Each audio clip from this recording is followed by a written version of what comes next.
You're listening to an IOE podcast from the UCL Institute of Education. Powered by UCL Minds.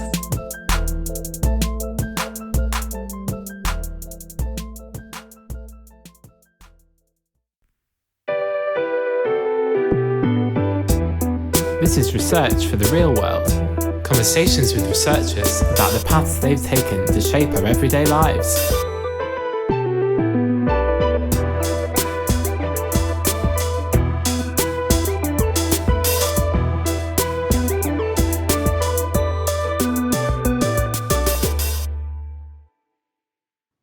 This is Research for the Real World.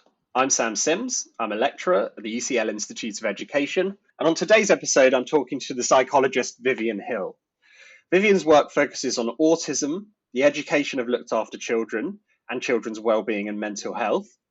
Vivian works in the Department of Psychology and Human Development at UCL Institute of Education, where she's the director of the doctorate in professional, educational, child and adolescent psychology. She's also the chair of the Educational and Child Psychologists at the British Psychological Society and has previously co-authored a report for the Children's Commissioner on the experiences of children with special educational needs in residential schools. Today, we're going to be discussing educational psychology, pupil mental health, and what we can learn through interdisciplinary work and collaboration. Vivian, welcome to the podcast. Thank you very much. It's a pleasure to meet you and have a chat. Vivian, you do lots of academic research, but you describe yourself as a professional psychologist. And I think most people are pretty clear on what psychology is, but could you just pin down what it is that a professional psychologist does? Yeah, so it's a very distinctive role within the university context. So the majority of my colleagues are research-based, but my job is to run the professional training programme. And the requirements of that mean that you have to continue to be actively engaged as a professional psychologist in the field. So I am basically training people to be educational psychologists, taking them out into local authority service context with other educational psychologists and really embedding theory into practice. So it's a very unique role in as much as you are both actively and engaged in the research process, but working in context where the kinds of insights that you develop into the experiences of people, the education system and the real world actually helps to, it's almost like top down and bottom up generation of ideas and models and ideas of what we ought to be perhaps thinking about conducting research into. So it works in both directions. Yeah, so we might talk a bit about evidence-based practice, but we also talk about practice-based evidence. And certainly some of my work with colleagues in the university has been absolutely about bringing those two perspectives together to make sure that we have the biggest impact in the real world. How interesting. And Vivian, you're interested in, as I said, in the mental health of children in schools and adolescent mental health. This is a very hot topic at the moment. I mean, even before the pandemic, there were lots of kind of concerning reports in the press about, a rise of mental health problems in this age group. What do we know about, the prevalence of mental health problems? Is it on the rise? Should we believe the negative reports we hear in the press? So I'm always keen to try to give a balanced perspective here, but certainly all of the theoretical data is demonstrating significant increases in mental health needs right across the age profile. And it is a statistically significant increase in children presenting with difficulties and challenges. It's been fascinating because I've been able to learn very much from the work of Pravita Patale in the Millennium Cohort study, where they've been looking at each sort of particular age bracket as these young people have been growing. And it's giving us so much insight into not just the increases in their mental health needs, but actually the contextual factors that feed into this.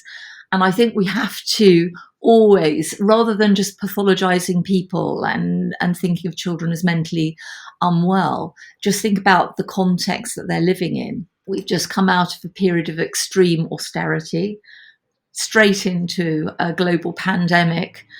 which will no doubt lead to further periods of austerity. And from my perspective, it's really important that we're able to conceptualise this data in the context of thinking about children who are living in poverty, facing adversity, and how that actually impacts on their well-being and mental health. And that we're not really talking about children who are unwell. We're talking about children and young people who are living in really challenging and difficult contexts and circumstances. And just making those interconnections and understanding that better really does mean that we're able to develop the right kind of interventions for the children. So we need to be thinking about how do we alleviate some of the challenges and burdens in their life context. Yeah, and of course the cohort studies are a brilliant way of understanding the context and the environment that kids are growing up in and so on. As I understand it, there was a green paper in 2017 which sort of responded to some of these concerns and some of this evidence that led to the development of mental health support teams that are now being introduced in schools. Can you tell us a bit more about that, the thinking behind that, and some of your work in this area? So the development of the education mental health support teams was definitely a government response to the emerging evidence of really quite significant increases in mental health and well-being challenges for children of all ages.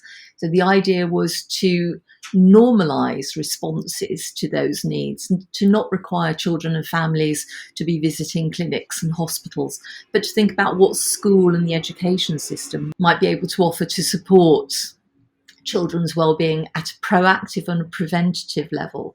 So there's been training ongoing, and I was very fortunate because the local authority where I practice as a psychologist was one of the trailblazer sites for the education mental health practitioners. And we were aware of some of the challenges of embedding this new practitioner role within the school system and making sure that it interfaced really effectively with other systems. And in the last 12 months, with Professor Jane Hurry and Professor Jessica Dayton at the Anna Freud Centre, we decided to do a feasibility study to look at rolling out this initiative into the further education sector. The further education sector was an area that hadn't been part of the initial scoping of the project, but I was very much aware from my work in local authority context that the further education sector has always been the most inclusive part of the education system. It tends to be the place where young people who are leaving the care system begin their transition to adulthood, where young offenders may be sent to develop their educational profile, perhaps after periods of incarceration, where young people who are experiencing extreme mental health challenges are educated. They've historically been outside of these systems. So with my colleagues, we decided to launch a feasibility study to just look at a needs analysis of the further education sector with a focus on those particular vulnerable populations, and started that, sadly, just as the pandemic hit. It did mean that we got to talk to members of staff because they were not busy teaching and delivering their curriculum. But it has been a really interesting way of just thinking about how you bring together the diverse sort of professional perspectives of colleagues within a university, and how we're using the data that we're generating to actually think about how do we operationalise support networks in the real world, and how do we do that best. And we were able to use the trainee educational psychologists to be part of the data collection for that study. Some of them actually had contacts, had worked in further education before starting their professional training. It's a really excellent way of bringing together the resource that the trainee educational psychologists bring into the programme, but also thinking about how a professional training programme can enrich and enhance the research activity of the university. I'm keen to hear more about that, but just before we do go on to that, when I was at school, there were no mental health support teams. So could you just give us a sort of description of, how does this work in practice? Would there be a psychologist who has an office in the school, and would they work directly with the pupils or the teachers, or how does it work? So in the modern era, children's mental health and well-being has been on the agenda for a long time. So what you will find when you enter a school is probably a tiered response to children's mental health and well-being. Typically, local authorities will have teams of educational psychologists, and we're attached to all of the local authority schools and provisions to give consultation, to do assessment and offer advice. But in addition to that, schools will have learning mentors. They may have bought into other initiatives to support mental health and well-being. And the idea of the education mental health support team was to complement that and to actually provide somebody who would work within the school context to deliver interventions to children and young people. So the tiered response might mean that some of the early level response, like learning mentors, is available to children at the earliest stage of need. That if those needs progress and continue, then they may have some sessions with the education mental health practitioner. And if those needs continue and escalate, then they would bring in the educational psychologist to look at, is there perhaps something that's been missed about this child's profile of needs, and to think about maybe then referring on to more specialist child and adolescent mental health support teams outside of the school system. Thanks. That's really useful. And you mentioned there some of your doctoral students. So you run this professional doctorate, educational child and adolescent psychology. How have your doctoral students worked? You were just mentioning it a bit there, but how have they worked on academic research, across the IOE, and sort of how do you see that enriching their training as psychologists? Absolutely. So one of my absolute aims and ambitions was to make sure that the kind of research activity that our trainees undertakes really feeds into the development of policy and practice. I think there are, academic research is fascinating, but we are tackling in our day-to-day professional lives real world challenges and issues. And I think the wonderful thing about being placed in the Institute of Education is that a lot of my colleagues are doing real world research. And I was conscious of there being a huge amount of overlap between the kind of data they were collecting, the kind of issues they were trying to address, and what my trainees would be experiencing in the real world. So conversations that one has within the department, on staircases, in departmental meetings. The first scenario that developed was a discussion with Professor Peter Blatchford, who was looking at the deployment and impact of support staff in schools. And we were having a discussion about this is something that my trainees would be very much engaged with, just thinking, how does a learning support assistant facilitate the educational progress of a child with special educational needs who has an education, health and care plan. And in those discussions, we just thought about, instead of my trainees just doing random observations of children in schools, that actually if we use them to observe the children who were part of Peter's study, we would have very, very rich data and massively enrich the data that they were aiming to collect. So what we did was we trained the EP students in the observation technique. So Peter talked to them about the project aims and initiatives. And then they went out into the field and they spent an entire week observing the children, looking at those who were supported by learning support assistants, how much contact they had with the class teacher, how they felt part of the group or maybe even alienated from the group. And we were able to get a very rich picture about just what impact that has on the children. And so there was no critique about the quality of the support assistants and the work they were doing. But what it made very clear was that those children were perhaps the least connected with the teacher. They were most likely to feel quite isolated from their peer group. So it enabled us to look at some of the unintended consequences of how support is being delivered. But to me, that was a wonderful opportunity for the trainees to be part of a real research project, but actually to really enhance the evidence that we generated and to think about how do we make sure that children with special needs are getting the best quality. So this was a nice example of evidence-based practice and practice-based evidence coming together. And of course, not just enhancing the data through, collecting more of it, but doing those observations with the eyes of a practicing psychologist as well. So interesting, so interesting. I'm keen to hear more about your professional doctorate, Vivian. What sort of jobs, positions, roles do your doctoral students go on to do after their training? Okay, so our programme is funded by the Department for Education, and we are training people to be applied educational psychologists. They are on a training contract, which means that after they qualify, they have to work in local authorities across the United Kingdom, but specifically in England, our training programme is for. What they do is all the way through training, although the first year is much more theoretically focused and based in the university, the team who are delivering the programme are all people who are both working in the university but also practitioner psychologists in the field.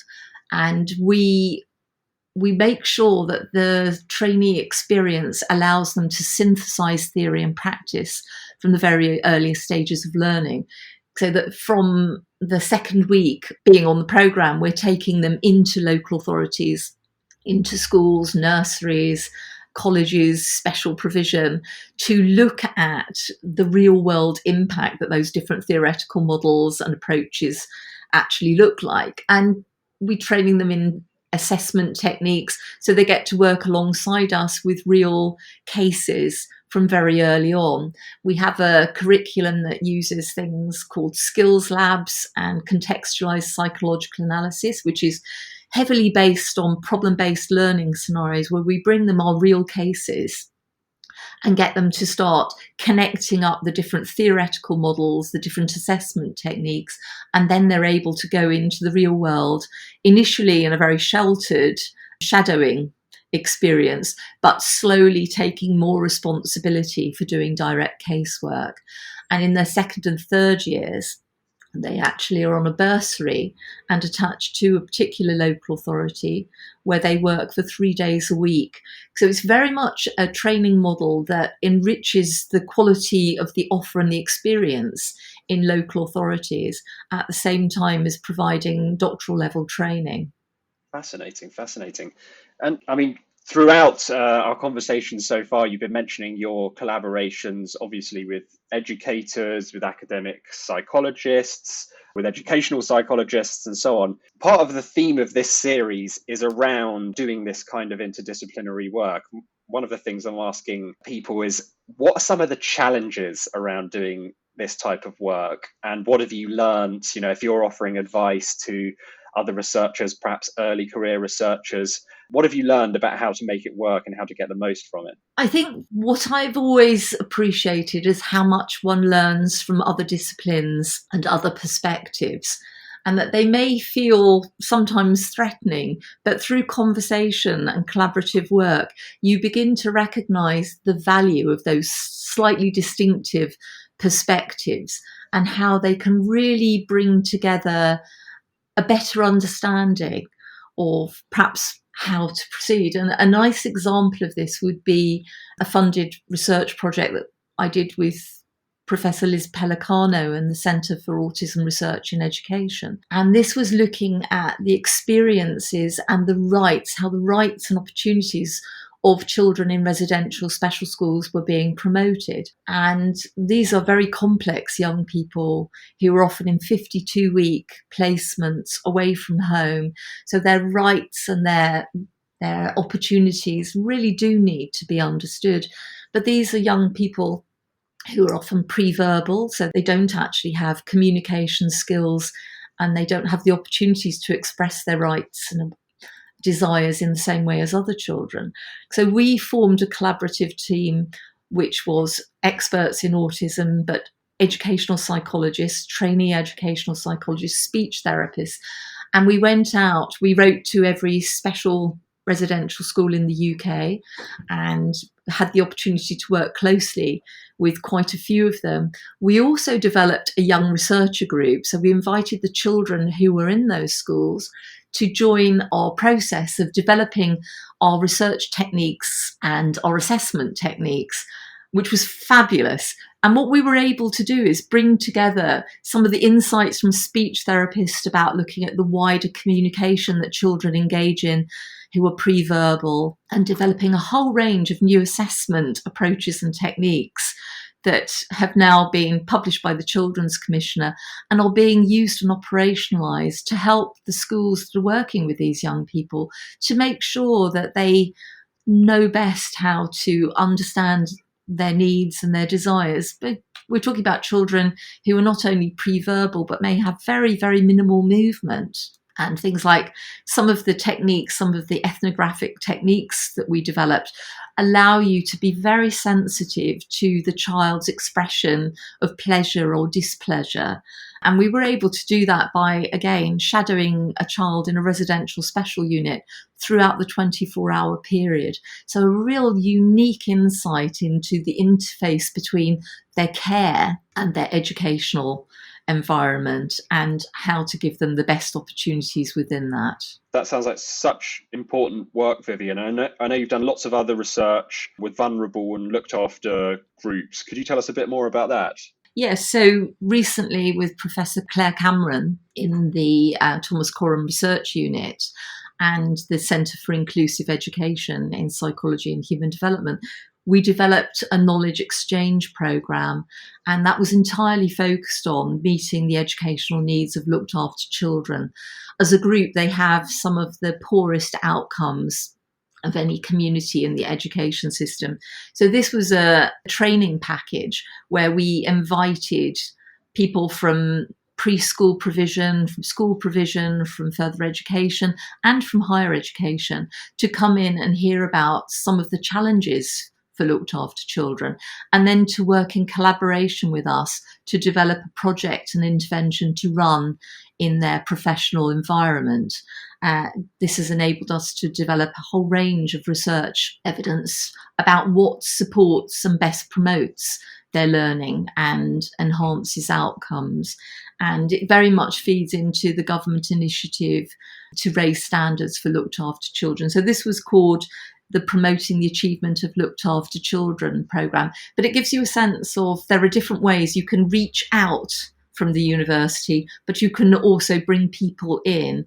And it was very much about sharing the most current evidence base that we had about the challenges this population face, helping teachers and lecturers to understand that better and to really think about how best do you support those young people? How do you embed that evidence in your day-to-day practice? And how did you find the educators kind of responded to that, Vivian? Were they sort of hoovering up the evidence that you're offering them? Most definitely. I mean, it was an amazing partnership. And I have to say that although the programme hasn't run recently, I'm still working very closely with lots of the local authorities that benefited from those projects. So we're talking 8 years this has been running, and people are still trialing those projects because they see it has an impact. So it's a very low cost way of challenging negative outcomes for some of our most vulnerable children.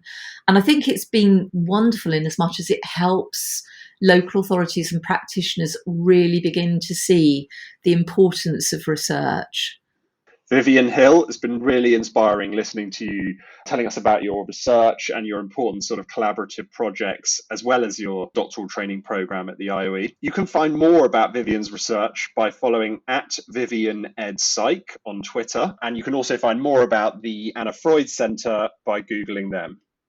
If you have any questions or topics you would like us to address in future interviews, follow the links in the show notes where you can record your questions for us using voice or text. If you enjoyed listening to the podcast today, there are now 9 seasons of conversations with IOE researchers, all of which are available from wherever you get your podcasts.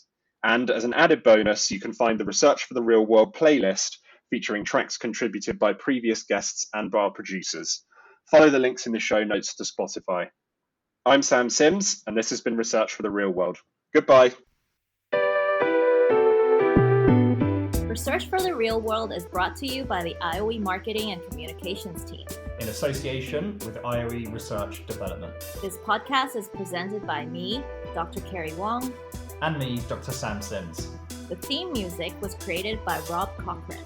Tatiana Sotero Diaz is the series advisor. Amy Leibowitz is the series producer. And Jason Illigan is the executive producer of the IOE podcast.